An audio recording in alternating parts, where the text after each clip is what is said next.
रवींद्र वस्त्रनिकेतन सलगरे घेऊन आले दिवाळी महाफेस्टिवल। 1 ते 30 ऑक्टोबर पर्यंत ऑफर्सचा धुरळा आणि खास दिवाळी गिफ्ट। नारायणपेठ साडी 333, काजू कतली पैठणी 693, गजलक्ष्मी पैठणी 754, राजहंस व Kalanjali Paithani 747, linen shirt 387, khadi shirt piece 243 आणि बॉयज शर्ट फक्त 199 मध्ये। तर मग त्वरा करा, रवींद्र वस्त्रनिकेतन सलगरे आणि शाखा।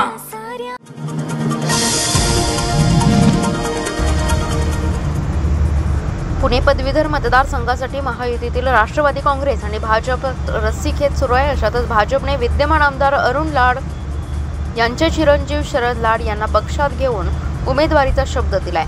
त्यानंतर आता सांगलीचे पालकमंत्री आणि राज्याचे उच्च तंत्र शिक्षण मंत्री चंद्रकांत पाटील यांनी लाड यांच्या उमेदवारीची घोषणा केली आहे।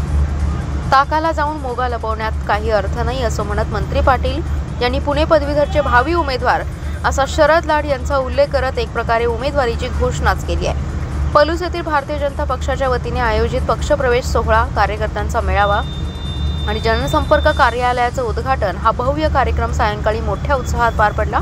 कार्यक्रमाचं उद्घाटन सांगली जिल्ह्याचे पालकमंत्री चंद्रकांतदादा पाटील यांच्या शुभ हस्ते झालं। विशेष उपस्थिती आमदार सदाभाऊ खोत, माजी खासदार सम्राट महाडिक, नेते पृथ्वीराज देशमुख, शरद लाड, सर्जेराव अण्णा नलवडे आदी मान्यवरांची होती। या मेळाव्यात सुमारे 350 कार्यकर्त्यांनी भाजपमध्ये प्रवेश केलाय। पालकमंत्री पाटील यांनी आपल्या भाषणात सांगितलं की ही सभा म्हणजे निवडणुकीतील विजयाची सुरुवात आहे। पलूस नगर परिषद भारतीय जनता पक्षाचा झेंडा फडकणार आहे। भाषणात त्यांनी पंतप्रधान नरेंद्र मोदी यांच्या नेतृत्वाखाली देशाच्या विकासाचा आढावा घेतला आणि महाराष्ट्रात विकासाचा समन्वय राखण्यासाठी स्थानिक स्वराज्य संस्थांमध्येही भाजप सत्तेवर येणं गरजेचं असल्याचं त्यांनी सांगितलं।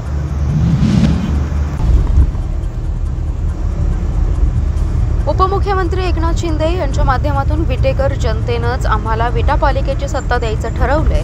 आमचे 27 उमेदवार निश्चित झाले असून विटा पालिकेच्या निवडणुकीची तयारी पूर्ण झाली आहे। विटेकर जनतेला विधानसभा निवडणुकीत जे शब्द दिले होते ते पूर्ण करण्याचा प्रयत्न करतोय। विधानसभेला विटेकरांनी टाकलेला विश्वास सार्थ ठरवण्याची जबाबदारी घेऊन मी काम करतोय। आमदार म्हणून मिळालेल्या संधीचं सोने करून विटा शहराला जिल्ह्यातील एक आदर्श शहर करण्याचा प्रयत्न करतोय। विटा शहरासाठी राज्य शासनाकडून विविध विकास कामांसाठी 15 कोटींच्या निधीचा मंजूर झाला असल्याची घोषणा आमदार सुहास बाबर यांनी पत्रकार परिषदेत केली आहे। यावेळी जिल्हा बँकेचे संचालक अमोल बाबर यांच्यासह संभाव्य उमेदवारांसह प्रमुख बाबर समर्थक उपस्थित होते। यावेळी बोलताना आमदार सुहास बाबर म्हणाले, विट्यातील लोकांचा निर्णय झालाय, आता नगराध्यक्ष पदासाठी ओबीसी महिला आरक्षण पडलं, त्यामुळे ना बाबरांच्या कुटुंबातील सदस्य ना पाटील कुटुंबातील सदस्य, विट्याच्या सर्वसामान्य घरातील एखादी महिला भगिनी नगराध्यक्ष होईल, त्यामुळे ती संधी लोक आम्हाला देतील याचा आम्हाला पूर्ण विश्वास आहे। आम्ही कोणाचं तरी घर राजकारणातून संपवावं किंवा कोणाला तरी शह द्यायचा आहे म्हणून निवडणुकीच्या रिंगणात उतरणार नाही। आमचे 27 उमेदवार निश्चित झाले असून विटा पालिकेच्या निवडणुकीची तयारी पूर्ण झाली आहे। विधानसभा निवडणुकीवेळी विटेकर जनतेला जे शब्द दिले होते ते शब्द आम्ही विविध विकास कामांच्या माध्यमातून पूर्ण केले। भविष्यात विटा शहरासाठी काय करायचं ते काम घेऊन आम्ही जनतेसमोर जाणार आहोत। विटेकर जनता आम्हाला साथ देईल। दरम्यान विरोधकांकडून सन्मानजनक प्रस्ताव आला तर आपण नक्की विचार करू असं सांगत विधानसभेचा आमदार कोण आहे, विधानसभा निवडणुकीवेळी विटा शहरामध्ये कोणाला मताधिक्य आहे याचा विचार करून प्रस्ताव आल्यास आपणही नक्की विचार करू अशा शब्दात आमदार सुहास बाबर यांनी आगामी विटा नगरपालिकेच्या निवडणुकीबाबतची राजकीय भूमिका स्पष्ट केली आहे। मिरज रेल्वे जंक्शन परिसरात दहशत माजवण्यात हातात तलवार घेऊन रील्स काढणं एका अल्पवयीन मुलाला चांगलेच महागात पडले। महात्मा गांधी पोलीस ठाण्याचे प्रभारी संदीप शिंदे यांनी सदर घटनेबाबत माहिती मिळताच त्यांनी थेट धाव घेत या रील स्टार तरुणावर कारवाई करत तलवार जप्त केली आहे। रेल्वे स्टेशनजवळ पिंपळाच्या झाडाखाली एक इसम दहशत माजवण्याच्या उद्देशाने अवैधरित्या विनापरवाना तलवार हत्यार घेऊन थांबला असल्याची माहिती गांधी चौकी पोलिसांना मिळाली। पोलिसांनी तात्काळ ताब्यात घेऊन त्याच्याकडून 200 रुपये किमतीची एक तलवार जप्त करून गुन्हा दाखल केलाय। हा युवक अल्पवयीन आहे। सोशल मीडियावर रील बनवण्यासाठी तलवार घेतल्याचं त्याने सांगितलं। युवकास पोलीस आल्याची चाहूल लागताच त्याने पळून जाण्याचा प्रयत्न केला असता पोलीस पथकाने त्याचा पाठलाग करून त्यास शिताफीने ताब्यात घेतलं। त्याच्याकडे तलवारीसारखं हत्यार जप्त केलं। सदर इसम हा अल्पवयीन बालक असल्याचे लक्षात आलं। त्याच्याकडे अधिक विश्वासात घेऊन चौकशी केली असता त्याने दहशत माजवण्याच्या उद्देशाने सोशल मीडियावर रील्स बनवण्याकरिता सदर हत्यार घेतलं असल्याचं निष्पन्न झालंय। त्याच्यावरती गुन्हा दाखल झालाय। सांगलीतील व्हाईट हाऊस हॉटेलच्या बारमध्ये निखिल रवींद्र साबळे या तरुणाचा गळा चिरून खून करण्यात आला। यातील संशयित हल्लेखोर प्रसाद दत्तात्रय सुतार हा पोलिसांना शरण आलाय। दारूच्या नशेत झालेल्या भांडणाच्या रागातून खून केल्याची कबुली त्यांनी दिली आहे। दरम्यान सुतार याला न्यायालयासमोर हजर केलं असता 5 दिवसांची पोलीस कोठडी सुनावण्यात आली आहे। निखिल साबळे विवाहित असून पूर्वी लक्ष्मी देवळाजवळ त्याचा आईस्क्रीम पार्लर होतं। अलीकडे तो पालवी हॉटेल जवळील सर्व्हिसिंग सेंटरमध्ये काम करत होता। आई वडील पत्नी आणि 2 मुलांसह तो पालवी हॉटेल जवळील अपार्टमेंटमध्ये राहत होता। संशयित प्रसाद सुतार आणि त्याची ओळख होती। प्रसाद सुतार याचे 100 फुटी रस्त्यावर व्हाईट हाऊस समोरच ओंकार सर्व्हिसिंग सेंटर आहे। 2 दिवसांपूर्वी सायंकाळी 7च्या सुमारास तो आणि प्रसाद व्हाईट हाऊसच्या पहिल्या मजल्यावरील बारमध्ये दारू पिण्यास आले होते। दोघांनी कोपऱ्यातील टेबलसमोर दारू पिण्यास सुरुवात केली। काही वेळातच नशेत त्यांच्यात वाद झाला तेव्हा प्रसादने कमरेला लावलेला चाकू बाहेर काढला। निखिल याच्या गळ्यावर एकच वार केला। गळ्यावर खोलवर वर्मी वार बसल्यामुळे निखिल रक्तस्राव होऊन जागीच मृत्यू झाला। खुनानंतर प्रसाद चाकू कोचवर टाकून बाहेर पळाला। पोलिसांनी नाक दाबल्यावर तोंड उघडतं त्याप्रमाणे केल्याने तो अखेर काल रात्री पोलिसांना शरण आलाय। पोलिसांनी त्याला अटक केली असून सध्या तो पोलीस कोठडीत आहे। पोलीस निरीक्षक सुधीर भालेराव तपास करत आहेत। राज्यातील सर्व जिल्हा बँकांमध्ये यापुढे नोकर भरती करताना 70% जागा बँकेचे कार्यक्षेत्र असलेल्या त्या जिल्ह्यातील स्थानिक उमेदवारांसाठी राखीव ठेवाव्यात। उर्वरित 30% जागा अन्य जिल्ह्यातील उमेदवारांसाठी खुल्या असतील। जिल्हा मध्यवर्ती सहकारी बँकांना नोकर भरती IBPS, TCS आणि MKCL या 3 कंपन्यांखेरीज अन्य कोणत्याही कंपनीकडून करू नये असे आदेश राज्य शासनाच्या सहकार विभागाने दिलेत। राज्यातील विविध जिल्हा बँकांमध्ये होणाऱ्या नोकर भरतीबाबत राज्य शासनाच्या सहकार विभागाने 31 ऑक्टोबर रोजी नवीन आदेश जारी केलाय। सहकार विभागाचे अपर निबंधक तथा सहसचिव संतोष पाटील यांनी हा आदेश निर्गमित केलाय। यात म्हटलंय, राज्यातील काही जिल्हा बँकांमध्ये सहकार आयुक्तांच्या स्तरावरील तालिकेमधील संस्थांची निवड करून नोकर भरती सुरू आहे। मात्र अशा प्रकारे नोकर भरती प्रक्रियेतील काही संस्थांच्या बाबत संबंधित जिल्ह्यातील लोकप्रतिनिधी, उमेदवार, नागरिकांकडून तक्रारी प्राप्त झाल्यात। सदर तक्रारींच्या अनुषंगाने सहकार आयुक्तांनी शासनास जिल्हा बँकातील नोकर भरती IBPS, TCS आणि MKCL या 3 कंपन्यांमार्फतच राबवण्यात यावी असा प्रस्ताव दिला होता। तो शासनाने मान्य केला असून या 3 कंपन्यांमार्फत राज्यातील सर्व जिल्हा बँकेत नोकर भरती करावी असे आदेश शासनाने दिलेत। तसेच यापूर्वी ज्या 6 कंपन्यांना मान्यता देण्यात आली होती ती रद्द करण्यात आली असल्याचंही आदेशात म्हटले। गेल्या 27 वर्षात भाजप, राष्ट्रवादी काँग्रेस आणि काँग्रेसने महापालिकेची सत्ता उपभोगली। या काळात नागरिकांना सुविधा मिळाल्या नाहीत, शहर कंगाल झालं, नियोजन शून्य आणि आंधळा कारभार झाला। यंदाच्या निवडणुकीत पैसा, दडपशाही, गुंडगिरीच्या जीवावर लढवण्याचा घाट घातलाय। त्याला नागरिक विकास आघाडी टक्कर देईल असे कॉम्रेड अजित सूर्यवंशी यांनी पत्रकार बैठकीत स्पष्ट केलंय। नागरिक विकास आघाडीकडून महापालिकेची निवडणूक लढणार असल्याची घोषणा सूर्यवंशी यांनी केली आहे। यावेळी सामाजिक कार्यकर्ते वि. द. बर्वे, प्राध्यापक बाळासाहेब मासुले, प्रेमचंद पांड्याजी, डॉक्टर जयपाल चौगुले, रत्नाकर गोंधळी उपस्थित होते। सूर्यवंशी म्हणाले की महापालिकेच्या सर्व 78 जागांवर उमेदवार देण्याचा प्रयत्न आहे। ही लढाई धनशक्ती विरुद्ध जनशक्ती अशी आहे। आम्ही जनतेचा जाहीरनामा घेऊन निवडणुकीच्या मैदानात उतरणार आहोत। गेल्या 27 वर्षात महापालिकेत केवळ लुटमार सुरू आहे। रस्ते, गटारी, ड्रेनेज, पाणी या सुविधाही मिळालेल्या नाहीत। वीज बिल घोटाळा, HCL, वसंतदादा बँक ठेवीचा प्रश्न, BOT घोटाळा अशी अनेक प्रकरणे घडली। त्याची चौकशी न करता केवळ पाठीशी घालण्याचं काम झालंय।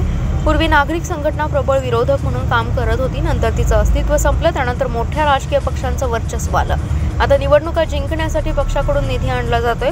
पैसा, दडपशाही, गुंडगिरीच्या निकषावर उमेदवाऱ्या दिल्या जातात। तसं नगरसेवक शहराचा काय विकास करणार? महापालिकेचे पैसे बुडवणाऱ्यांना सत्ताधारी पवित्र करून पक्षात घेत आहे। 38 नगरसेवकांनी पक्षांतर केलं। आयुक्तांनी महापालिकेच्या कारभाराचे 3 तेरा वाचवले। या साऱ्या कारभाराविरोधात नागरिक विकास आघाडी निवडणूक रिंगणात उतरली असल्याचंही सूर्यवंशी यांनी सांगितलं।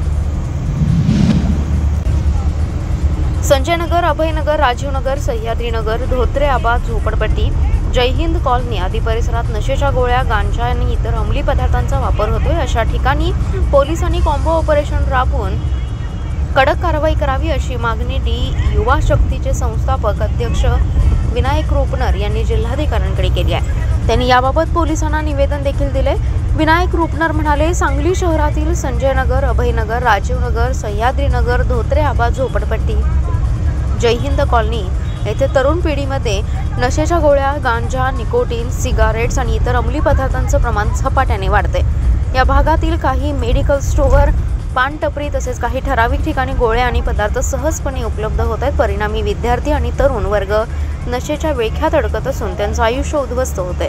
या गंभीर सामाजिक समस्येकडे तातडीने लक्ष देणं आवश्यक आहे. यासाठी अन्न व औषध प्रशासन, पोलीस विभाग आणि जिल्हा प्रशासन यांनी मिळून संयुक्त कॉम्बो ऑपरेशन राबवून संशयित मेडिकल दुकाने, शाळा आणि कॉलेज परिसरातील विक्रेते आणि गुप्त ठिकाणी नशेचे पदार्थ विकणाऱ्या व्यक्तींवर कडक कारवाई करण्यात यावी अशी मागणी केली आहे. तसेच संबंधित भागामध्ये शाळा कॉलेज परिसरात जागृती मोहीम राबवून विद्यार्थ्यांना नशेपासून दूर ठेवण्याचे प्रयत्न व्हावे अशी मागणी केली असल्याचे विनायक रुपनर यांनी सांगितले. कवठेमहांकाळ शहरातील आठवडा बाजारात भर दुपारी वृद्ध महिलेला बनावट सोन्याचे बिस्किट देण्याचा बहाणा करून फसवणूक केल्याची घटना घडली होती. यामध्ये चोरट्यांनी 3.25 लाखांचे दागिने लंबवले होते. या प्रकरणी कवठेमहांकाळ पोलिसांनी 5 जणांच्या टोळीला जेरबंद केले. विठ्ठल ज्ञानबा जाधव, मनोहर श्रीमंत गायकवाड, धोंडीराम केरबा गायकवाड, बाळासाहेब युवराज गायकवाड आणि युवराज दादासाहेब गायकवाड अशी अटक केलेल्यांची नावे आहेत. अनुसया मारुती दुधाळे 28 ऑक्टोबर रोजी सकाळी आपल्या नातीला घेऊन कृष्णा ज्वेलर्स या दुकानातून चांदीचे वाळे आणि मनगटे घेऊन घरी जात होत्या. त्या कमंडलू नदीच्या पुलावरून जात असताना 2 इसमांनी त्यांना थांबवलं. त्यांच्याशी बोलू लागले आणि आमच्याकडे खरं सोन्याचं बिस्किट आहे, ते कमी दरात देतो असं सांगून त्यांनी वृद्ध महिलेचा विश्वास संपादन केला. त्यांनी खोटे सोन्याचे बिस्किट दाखवून फिर्यादींना फसवलं आणि बदल्यात त्यांच्या अंगावरील दागिने घेतले. या दागिन्यांमध्ये 2,10,000 रुपये किमतीचं गंठण आणि 70,000ची बोरमाळ असा एकूण 2,80,000चा ऐवज घेऊन ते पलायन केलं. सदर गुन्ह्याच्या अनुषंगाने शहरातील सर्व CCTV तपासले असता त्यामध्ये एक कारची माहिती मिळाली. त्यानंतर यांत्रिक तपास केला असता संशयित हे घाटनांद्रे परिसरात असल्याची माहिती मिळाली. त्यानंतर तातडीने पोलिसांनी सापळा रचून गाडीसह 5 जणांना ताब्यात घेऊन त्यांच्याकडे तपास केला असता दाखल गुन्हा त्यांनी त्यांच्या साथीदारांसोबत मिळून केला असल्याचं कबूल केलं. हिंदू एकता आंदोलनाचे प्रदेशाध्यक्ष तथा माजी आमदार नितीन शिंदे यांना जीवे मारण्याची धमकी देण्यात आली आहे. प्रतापगडावर अफजल खानात वधाचे शिल्प बसवावे अशी मागणी माजी आमदार शिंदे यांनी केली होती. त्याचं वृत्त एका स्थानिक वृत्तवाहिनीने प्रसारित केलं होतं. या अनुषंगाने मुस्तफा मुलानी नावाच्या व्यक्तीने हे कृत्य केल्याचा आरोप हिंदू एकता आंदोलनाच्या पदाधिकारी आणि कार्यकर्त्यांनी केलाय.